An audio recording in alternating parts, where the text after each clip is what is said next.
Hello, my name is Nick, and I would like to introduce you to our NEDTalk today, focused on the psychological burdens and aspects of leadership, and honestly, what mindsets are required and mindsets that help you become successful in the long run.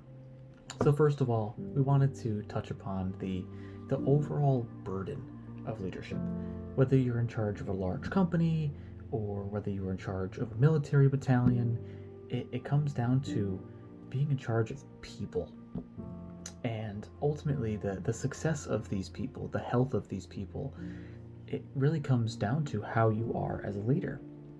And one great example from Patrick is actually being a officer in the United States Marine Corps. Having 20 to 30 different people in your group and being in charge of their day-to-day actions when the consequences could be deadly. They could be, very bad for somebody's health. So having that toll, having that burden on your shoulders is definitely something that's very difficult. And our successful leaders nowadays essentially take this on full force and go, the fact that I have this burden, the fact that I have this responsibility, ultimately means that I can help people. So, first, I think it's so important to understand that that burden is there, and that's step one in evaluating, how to truly be a successful leader. So, additionally, in regards to my prior comment about Patrick's personal experience in the military, one mindset that carries through there is really leading through example and being that person that you want your subordinates to become. And because ultimately they're looking up to you for how they should act, how they should lead, and the actions that they should take on a day to day basis. So, really leading by example is a very important mindset, a very important characteristic of leadership that ties in directly with the psychological burden. In addition to understanding the overall burden of leadership, actually comes reflecting on yourself as a leader. So this means taking the time to understand, yes, I'm the leader of this team, the leader of this organization, whatever it may be, and actually taking the chance to check your ego and leave it at the door, because there's no room for it. The truly successful leaders are evaluating their day-to-day process. They're picking apart those tiny activities they may do that string them to a successful plan. So when it comes down to it, really sweating the fine details, the time you wake up in the morning, the time that you send your first email, the amount of communication you have with your team, ultimately is the number one reason why a company is successful or isn't. You have to put that ego at the door. When it comes to being a truly good leader, you're actually forever a student. That is what truly takes a good leader and makes them a great one.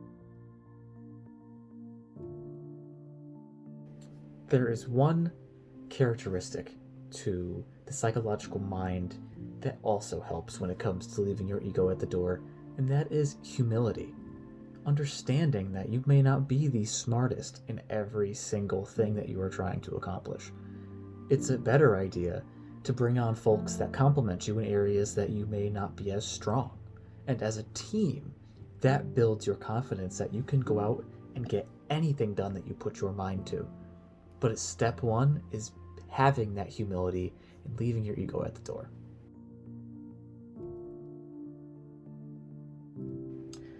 To further along our analysis on the psychological aspects of leadership, the psychological burdens of leadership, comes decision fatigue. To go back to that example of being in the military and leading a team, 20 of 30 Marines, and making decisions for them that could alter their chances of survival. That, when you make constant decisions every single day, back to back to back to back, it may fatigue you. So a great leader will understand that it's time to delegate. It's time to bring people in that complement you and that also can make these decisions. Because ultimately, fatigued leader is no better than no leader. So you rather come together as a team and figure out that, you know, I may not be best suited to make these decisions right now. I might have made all of the past decisions for all of our past battles, but now I need to take a step back. I think that you should take this opportunity to lead the team as you may be better suited for it.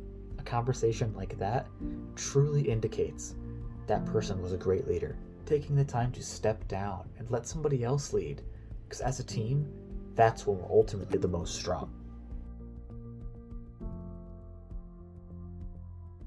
In addition to all of the burdens, let's discuss one very vital aspect to leadership, and that's communication. We get our effective communication through an open line created from the leader to those who are seeking to lead.